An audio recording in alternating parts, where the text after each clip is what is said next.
Hello and welcome to Prairie Pulse. Today, Matt O'Lane gets a chance to sit down with Emily Beck and talk about the upcoming Fargo Film Festival. Hello, and yes, I am with my good friend Emily Beck, the Fargo Theater Executive Director. Welcome to Prairie Pulse. Oh, pleasure to be with you. And of course, you're also the director of the Fargo Film Festival, of which I'm involved in, and we're here to talk about the 25th anniversary. We're going to see film clips later, but first, just tell folks again a bit about yourself, your background, and all that. Sure. Well, I'm a North Dakota native. I was born here in Fargo. I grew up in Valley City, North Dakota, and then I came back to the FM community to study film at MSUM under the great Rusty Castleton and Tom Brando. And while I was studying at MSUM, they encouraged me to begin volunteering for the Fargo Film Festival, and I fell in love. I fell in love with the festival, with the Fargo Theater. And when I finished my degree at MSUM, I wrote Margie Bailey a letter. And I said, if you ever have a job opening, please keep me in mind.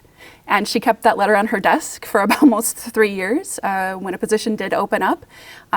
So I had some great experience working for the Marcus Theaters Corporation, and I was able to take that knowledge that I gained there and kind of apply it to working at the Fargo Theater. I started as a programmer there.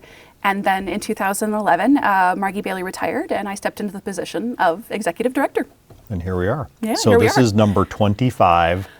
Can you believe it's 25 years, A, and then B, just talk about how it's grown. And it is, by the way, the dates are March 18th through the 22nd. Next week, we'll highlight those a few more times, but just 25 years. Yeah, it's one of the most beautifully unbelievable things I can imagine. I think we're all just so grateful and so excited. You hear about a lot of little festivals that start in communities like ours, and they make a go of it for a few years, but they're not supported in the way that we've been. This community has had our backs, and they've made sure that the festival has grown and thrived. And here we are, celebrating 25 years. It's incredible. And it feels like the same people kind of come every year, but we get new people too, don't we? Absolutely, yeah. We've managed some pretty steady growth over the last quarter century. As you well know, we started as a 3-day festival, and now we're up to 5, and attendance seems to be growing, and it's been great. So tell me a little bit about the founding of the festival. And of course, this can almost be a conversation because I was there at the first meeting in 2000, but tell me about how this kind of got going back in the winter of 2000. Yeah, well, like to build on what you just said, Matt, I'm very privileged to be sitting across from one of our founders. You were at that first meeting. So yeah, what was it? It was you and Margie Bailey and Ted Larson and a few others, is that correct? Rusty Castleton, Tony McRae, Steve Stark, Tony Tilton, Marty Jonason, yeah. So it was a wintry day, and we had to get to Rocking Horse Farm, as I recall, and it was hard getting there. But that's how it all started, and it went from there, and no one was really sure what was going to happen. But as you know, Margie was the huge catalyst, and Ted didn't live to see this. But, where would it be without Margie, I guess is my question. Oh, I don't think anyone can say, certainly not where we are today. But it all just started with a vision, with a shared dream. You guys all wanted to see something like this happen in our community. Yeah. For this 25th anniversary, anything special planned that we can expect next week? Oh, absolutely. We will be celebrating the whole week. But I think a few highlights include a panel discussion, including you. On Saturday, March 22nd, we'll be having a panel discussion of our festival founders. Some of the founders that are still with us will be getting together to tell stories about that first year. And you guys can share how the festival came to be and maybe some of the hurdles and the excitement that you faced along the way. And then, of course, we're going out with a bang for our 25th. Our closing night at 7 o'clock on Saturday, March 22nd, we'll be showing The Breakfast Club, and we will be welcoming actress Molly Ringwald to the Fargo Theater stage to participate in a conversation about her career, and then she'll take questions from the audience. What does this festival do for the Fargo Theater? It's a huge thing, correct? Truly. Explain all this, yeah. Yeah, I mean, it's our largest annual event in several ways. It's one of the ways we fulfill our arts mission, of course, by offering independent film and celebrating filmmakers and giving them a platform.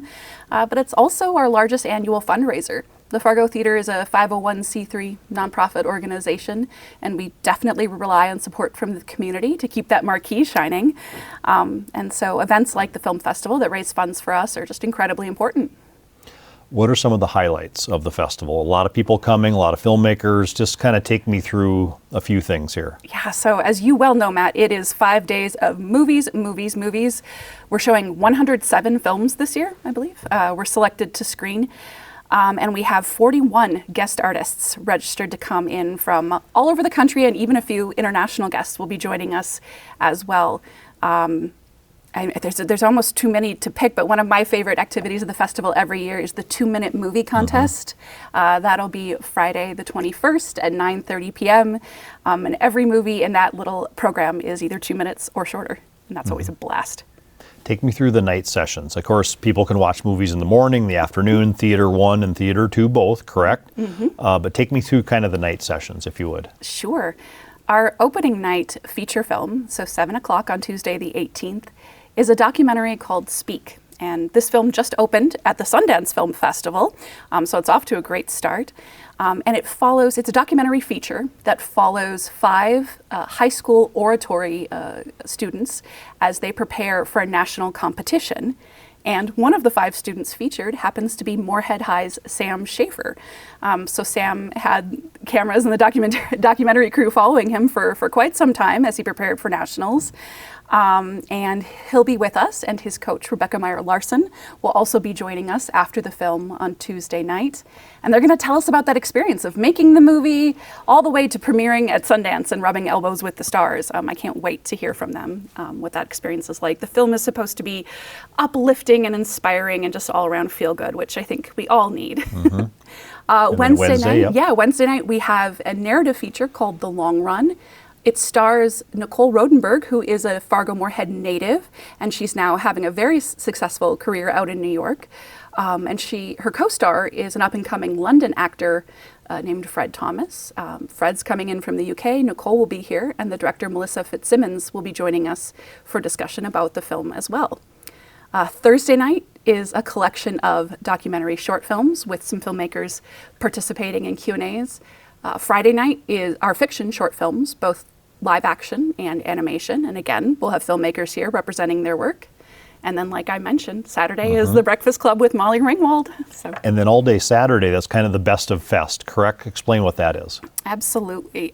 So starting at 10 a.m. on Saturday morning, all day long, we will be showing award-winning films in both auditoriums. No matter what you see, you'll see something that has won an award at the Fargo Theater from one of the categories or Best in Show. It is just knockout programming from morning to night. Are there any tickets left for Molly?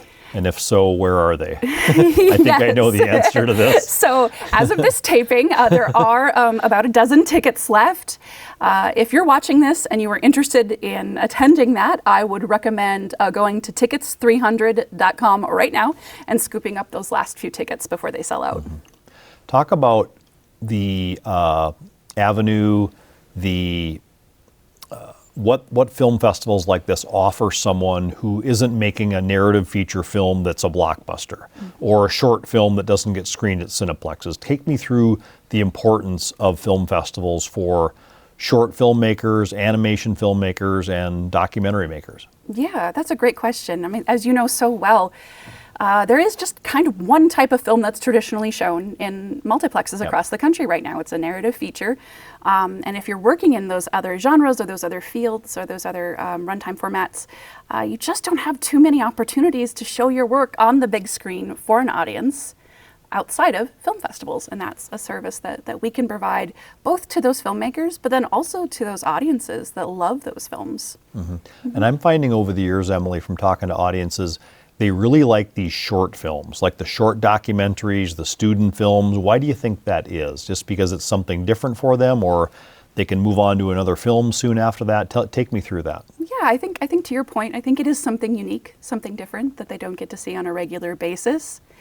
And just my personal opinion is that it's so impressive when a filmmaker makes, let's say, a 20-minute movie that knocks your socks off. When they can tell a story in a limited runtime and touch you profoundly, it kind of blows my mind a little bit. Yeah. Can you talk about, I was on the documentary short jury this year. 3 films were on the Oscar shortlist. Can you talk about those? Because I was blown away by that jury. I really was. And one of them ended up making it to the nominations list. I Am Ready, Warden. was an honorable mention in our category, and then it received the Oscar nomination this January. And well, that's a swim lesson. A swim lesson was one of our shortlist. What was the third one? I'm Zoe sorry. Zephyr. Oh, about yes, the Montana. C31, Zoe Zephyr, yeah. Just an incredible program of doc shorts. Yeah, that's going to be good. Talk about the volunteers, how the volunteers work. It's impossible to do it without the volunteers. Take me through that as well. Yeah, well, we're a little family, and you are part of that family, I'm so lucky to say. There's a team of almost 70 volunteers that work year-round putting this festival together.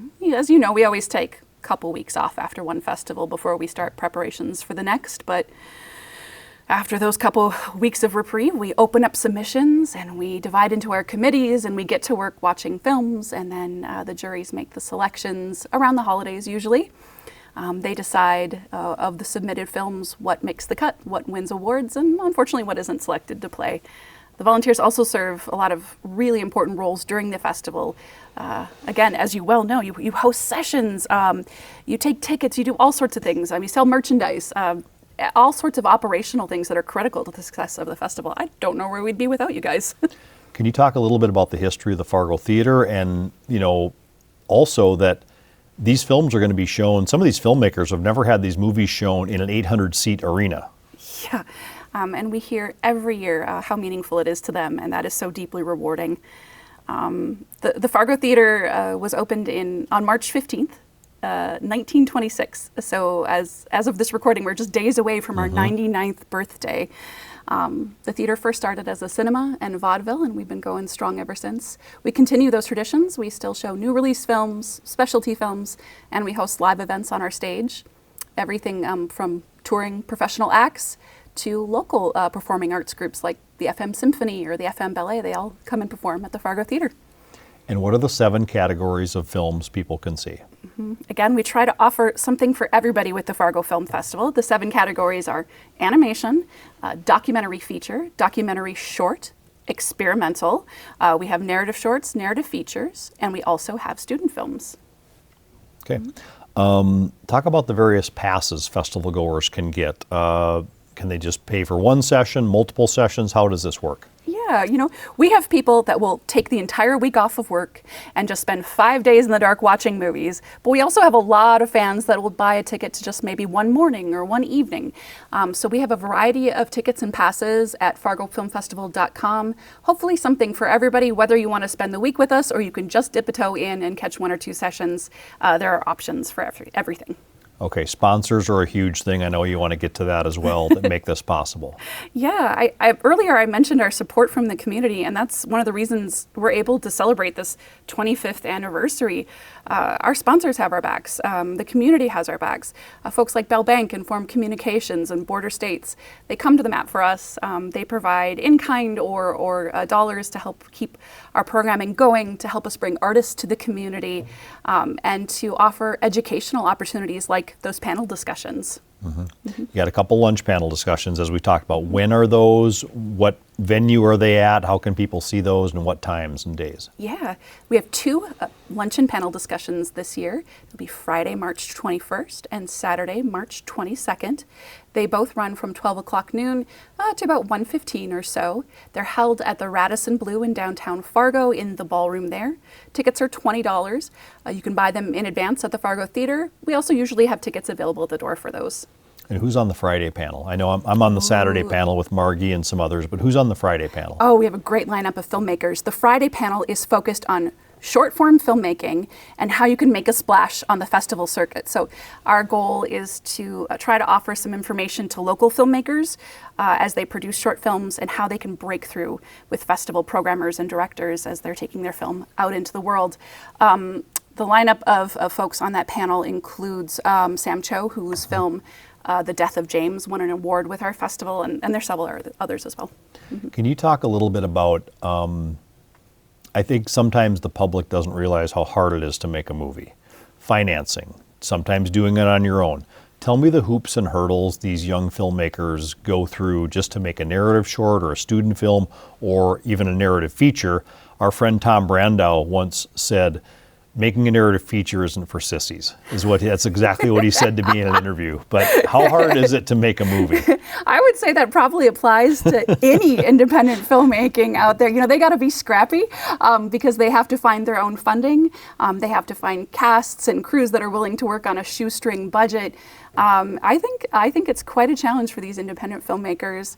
And again, if they're making shorts, there's no real expectation that it'll ever get picked up to run, you know, in theaters across the country, and only a handful of them are ever nominated for Oscars. So they do it, they're driven by passion, and you see that. But it can be a springboard to a career. Look at Mike Flanagan. Yes. Mike Flanagan, the horror director, came here when he was editing reality TV shows when he first came here. And now, you know, it can be a springboard, right? Yes, absolutely. If the right person at the right film festival, say you have a short playing at Sundance, the right director, the right executive sees your film, oof, you're off to the races. We talked about the volunteers. How does someone become a volunteer or inquire? I know during the festival there's like a sign-up thing that they can do. Tell me how that happens. Yeah, if you're at the Fargo Film Festival and you're loving it, please come on over to our merchandise table. We'll have a sign-up sheet. And then in April or May, we will have some orientation meetings for our new volunteers, get everybody ready to go and prepared. And then, yeah, we run in year-long cycles, so you kind of volunteer throughout the year in various ways. I know you said 100th birthday of the theater is next year. What's planned for that? I know you've always got some capital campaigns going on. Tell me what you have planned for the 100th birthday. Well, much of this is still top secret, but we do have a couple of committees with our board and some community leaders, of course, to do some fundraising for some improvements for the theater, and then we're definitely going to have a celebration. There will absolutely be some programming, hopefully some live music, some films, some special guests. We want to celebrate. Getting to 100 years is remarkable. So. How does the theater exist? Tell me about your structure, your board, how that works. So we're, like I said, a 501c3 nonprofit organization. So we are governed by a volunteer board of directors. There's 15 of them that give of their time and talents to help manage the theater. And then there are 4 of us on the full-time staff. And we have, let's see, about a dozen part-time people that do everything from make popcorn to project films to helping with our technical elements during concerts. What is the film festival week like for your staff and you? I've seen you on Saturday at the end, and you guys all look like you need sleep. Tell me what that week is like. Yes, we're probably all kind of zombies by the end of the week there, but I guess joyful zombies. It's a bonkers week. It's long hours. It's a lot of hard work. But I think we all do it because we love it. So I think that's what keeps us going. And then the next day, the Sunday after the festival, we all just sleep for a long time. Yeah. If someone hasn't been to the Fargo Film Festival before, why should they go? I think there's a couple of reasons why someone should check it out. First and foremost, if you love movies, you're going to see something that speaks to you or moves you or makes you laugh or scares you or inspires you. But then, of course, the other reason is to be a part of a great community event where people come together. We're all walks of life, all sorts of people, all ages, but we're kind of united by one thing. We all love movies. What's the best part of your job? Oh, that's a great question. The best part of my job are the people. I love the people I work with. I love our volunteers. I love our team. I'm so grateful to be a part of this community. And you were one of those people that really welcomed me in when I started and made me feel a part of it. So I hope you know, my friend, I'm forever grateful for that. I know, and you do a great job. Okay, when is the festival again? How can people get tickets? The festival will run Tuesday, March 18th through Saturday, March 22nd. Tickets are now available at fargofilmfestival.com.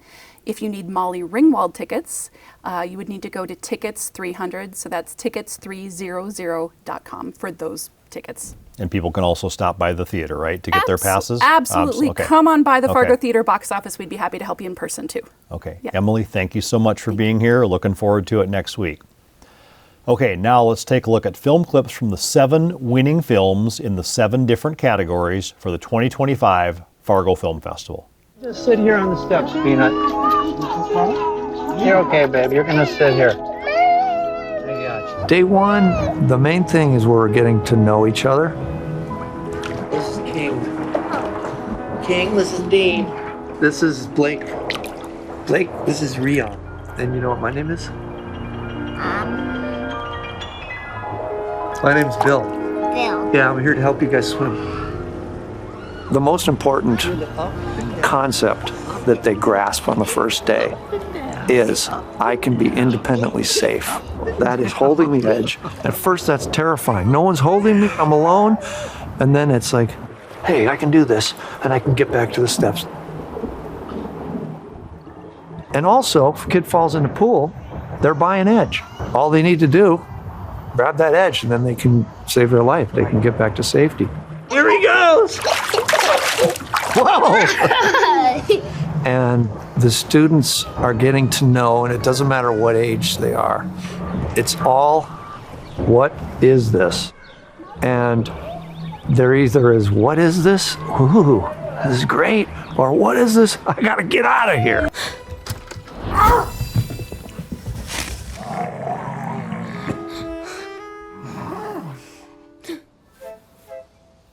Wait.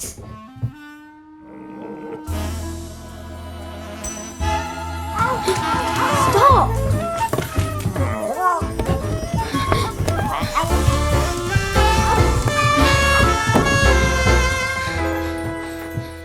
Where did you go?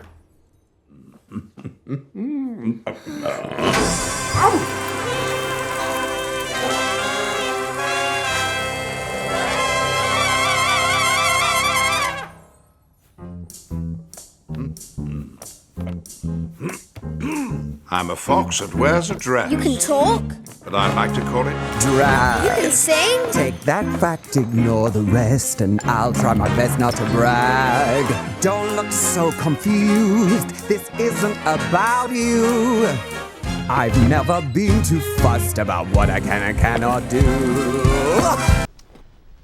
I know it's been a couple of weeks, but this is something that we're all still processing. It's a lot to handle. And I bet a lot of you have a lot of questions. Why? Why being the main question.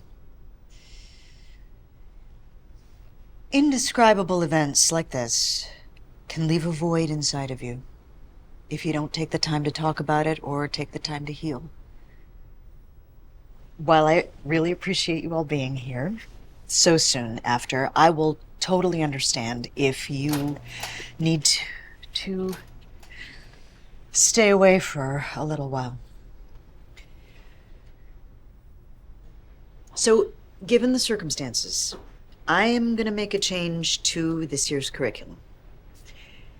For your final project, I want you to write whatever you are feeling throughout the semester.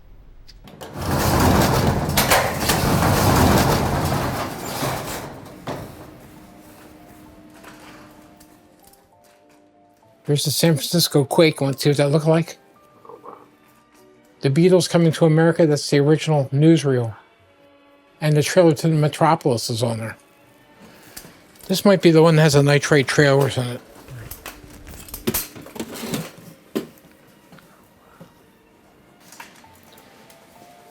Well, America wants to know what you're going to do with all this crap.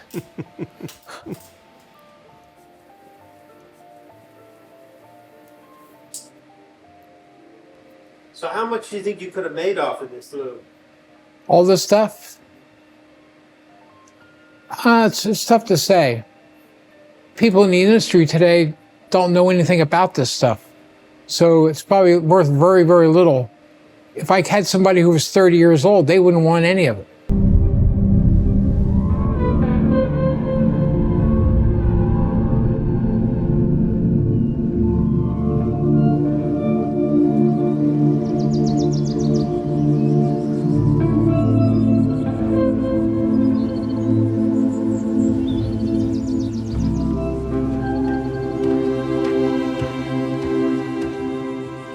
Mom?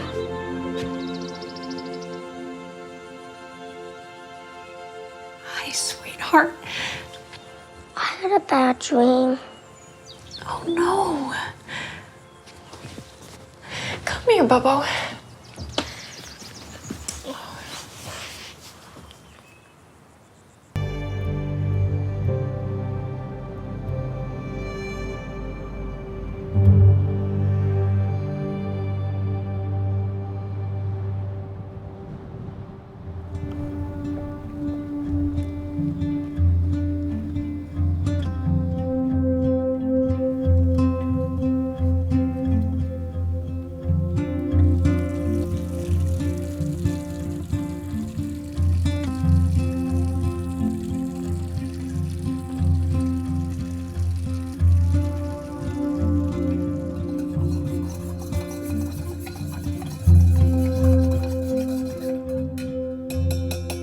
Once he got his license, that's what he told me. New York is a place for him, not here. But I said, no, not with you, and that we have no job. I just don't feel safe. Just get up and go. Pretty much people left after that. You were not even 1 year old. Well, that's all we have on Prairie Post this week, and as always, thanks for watching.